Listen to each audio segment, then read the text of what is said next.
करामाती लाल की तलवार। बड़े करामाती थे करामाती लाल।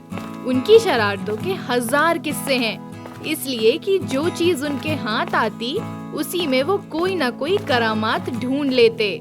ऐसे ही एक बार घूमते घूमते उन्हें मिल गई एक पुरानी तलवार और बस उसकी तो किस्मत ही बदल गई।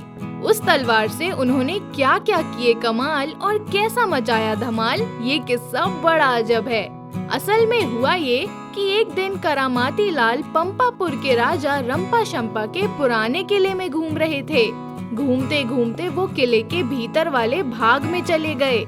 वहाँ एकदम अंधेरा था, मगर करामाती लाल ने सोचा जब पूरा किला घूम लिया तो इस कक्ष को भी देखना चाहिए। वो डरते डरते वहाँ घूम रहे थे, तभी उन्हें सफेद चांदी जैसी कोई चीज दिखाई पड़ी। पास आए तो पता चला वो बढ़िया लोहे की एक बहुत पुरानी तलवार थी। करामाती लाल ने तलवार की मूठ पकड़कर उसे उठाया और किसी तरह बाहर ले आए, लेकिन बाहर लाने में तो उनके प्राण निकल गए, इसलिए कि करामाती लाल थे एकदम सीकिए झाड़ू की सीक जैसे। मगर तलवार बहुत वजनी थी और उतनी ही विशाल भी। करामाती लाल को पक्का यकीन हो गया कि ये तलवार तो राजा रंपा शंपा की ही है, मगर भला वो कैसे उसे चलाता होगा। भीतर वाले कमरे से उठाकर बाहर लाने में ही उनके तो प्राण निकल गए। खैर कोई बात नहीं, पहले तो पत्थर पर रगड़ रगड़ कर उसकी धार पैनी की जाए, फिर देखेंगे कि इसे कैसे चलाया जा सकता है। बस करामाती लाल जुट गए उस तलवार की सफाई करने में। पुराने किले के बीचों बीच एक बावड़ी थी, वहाँ काफी पानी था। सीकिया जिस्म वाले करामाती लाल तलवार को खींच खांच कर ले गए बावड़ी के पास और अच्छी तरह रगड़ रगड़ कर उसे साफ करने लगे। शाम तक तलवार एकदम चमचम चमकने लगी, मगर करामाती लाल बुरी तरह हांफने लगे थे। उनकी लंबी तोतिया नाक पर भी पसीने की बूंदें छलछला आई थीं। कुछ देर में हल्का हल्का अंधेरा घिर आया। करामाती लाल का मन हुआ कि दौड़कर अपने गांव काचीपुर जाए और लोगों को बताए उस अनोखी तलवार के बारे में। मगर जाने क्या बात थी, करामाती लाल का मन उस तलवार से दूर जाने को हो ही नहीं रहा था।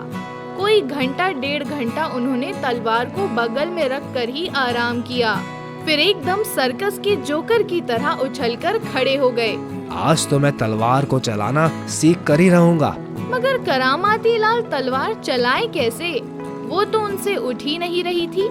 आखिर उन्होंने पूरा जोर लगाकर तलवार को दाएं हाथ में उठाया और लाठी की तरह गोल गोल घुमाने लगे।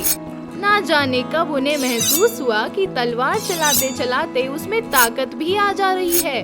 पूरी रात करामाती लाल के हाथ में तलवार चमचम चमकती लपकती रही।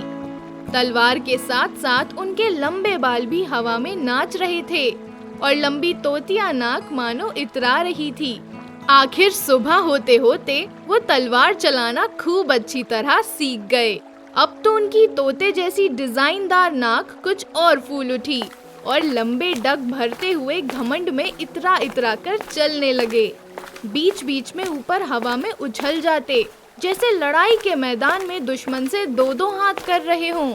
सुबह होते ही करामाती लाल ने सोचा, अब तो ऐसे नहीं चलेगा, मुझे तो पूरी दुनिया जीतनी होगी। काचीपुर का नाम पूरी दुनिया में लहराना होगा।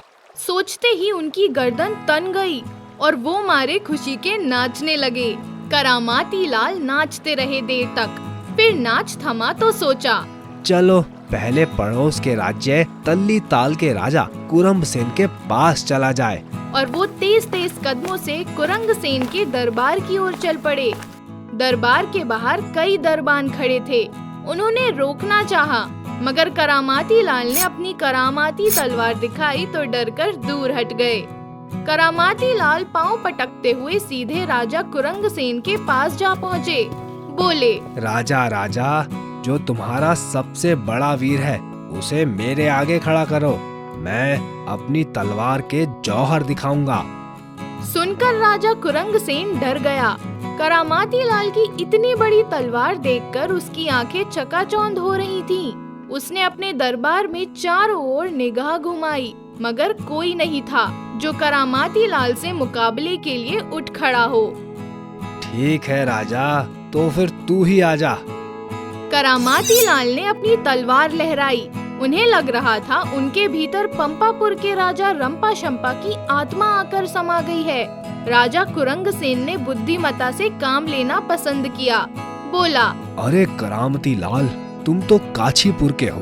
काशीपुर और तल्ली ताल तो पड़ोसी पड़ोसी हैं। हम आपस में भला क्यों लड़े? हम तो मिलकर दुश्मन से लड़ेंगे। करामाती लाल को बात जच गई। चिल्ला कर बोले, हाँ हाँ, हम आपस में क्यों लड़े? हम तो दुश्मन से लड़ेंगे। मगर बता राजा, दुश्मन है कहाँ? आज मैं उसे पीस डालूंगा। कुरंगसेन को लगा मौके का फायदा उठाया जाए। कुछ दिनों से मल्ली ताल की सेना ने तल्ली ताल को चारों ओर से घेर रखा था। हमला करने की फिराक में थे, मगर मौके के इंतजार में थे। आज मौका मल्ली ताल वालों को नहीं, तल्ली ताल वालों को मिल गया था। राजा कुरंगसेन बोला, जा करामती लाल, तू मल्ली ताल वालों के छक्के छुड़ा दे।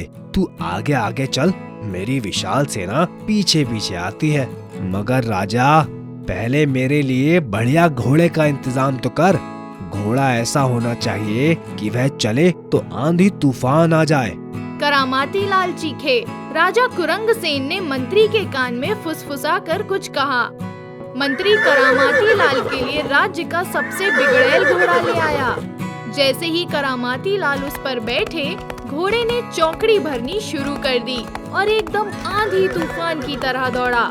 इतनी तेज कि सड़क के दोनों ओर बने बड़े बड़े मकान तक हिल रहे थे।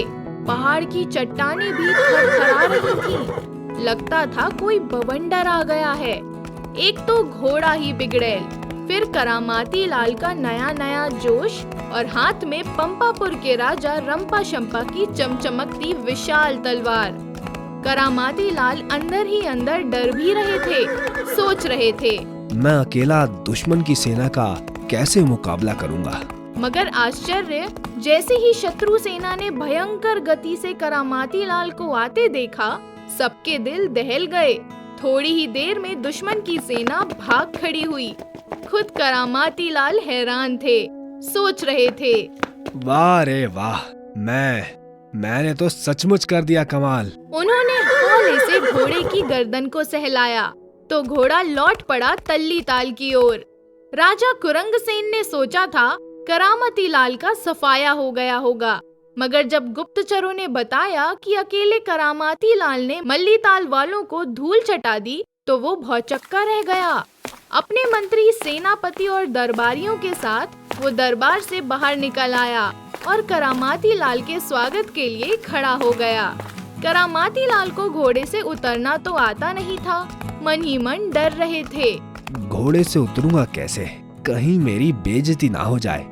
मगर इसकी तो जरूरत ही क्या पड़नी थी। जैसे ही करामाती लाल का घोड़ा पास पहुंचा, राजा कुरंगसेन ने अपने हाथों से सहारा देकर उन्हें उतार लिया। मंत्री और सेनापति अभिवादन में सिर झुकाकर खड़े थे। घोड़े से उतरते ही करामाती लाल को फिर जोश आ गया। उन्होंने तलवार लहराते हुए कहा, राजा कुरंगसेन, तेरी वह विशाल सेना कहाँ है जो तू मेरे पीछे पीछे भेजने वाला था? वो तो करामती लाल जी अभी कूच की तैयारी ही कर रही है। आप तो पहले ही जीत कर आ गए। राजा कुरंगसेन ने चापलूसी करते हुए कहा। मंत्री और सेनापति ने भी खीसें निकाल दी। ठीक है, तो अब हम काशीपुर जाते हैं। करामाती लाल ने चलने के लिए कदम उठाया। करामती लाल जी, आप अगर यहीं तल्ली ताल में ठहर जाते तो मैं असल में आपको तल्ली ताल का नया सेनापति बनाना चाहता हूँ। राजा कुरंगसेन ने हाथ जोड़कर कहा, मगर करामाती लाल सोच रहे थे, एक बार तो मेरा दांव चल गया, कहीं अब की बार मामला उलझ गया तो नहीं। मैं लड़ते लड़ते थक गया हूँ। अब मैं काशीपुर में काशी नदी के किनारे आराम करूँगा। करामाती लाल ने बहाना बनाया और घोड़े पर बैठकर काशीपुर की ओर चल दिए। करामाती लाल काशीपुर में पहुँचे तो उनकी बहादुरी के किस्से पहले ही वहाँ पहुँच चुके थे।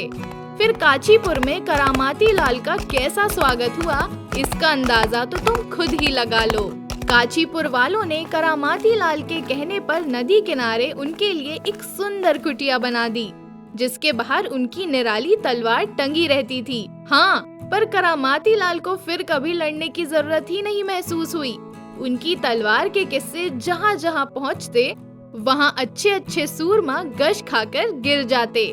करामाती लाल नदी किनारे अपनी कुटिया में लेटे रहते और जब ये किस्से उनके कानों में पड़ते तो दिल खोलकर हंसते थे। कहते हैं काशीपुर में करामाती लाल की वो करामाती तलवार आज भी पड़ी है और साथ ही सीकिया शरीर और तोतिया नाक वाले करामती लाल का चित्र भी बना है। लोग बारी बारी से उन्हें देखते और हैरान होते कि ऐसे सीकिया करामती लाल ने ऐसी भारी भरकम तलवार भला कैसे चलाई होगी।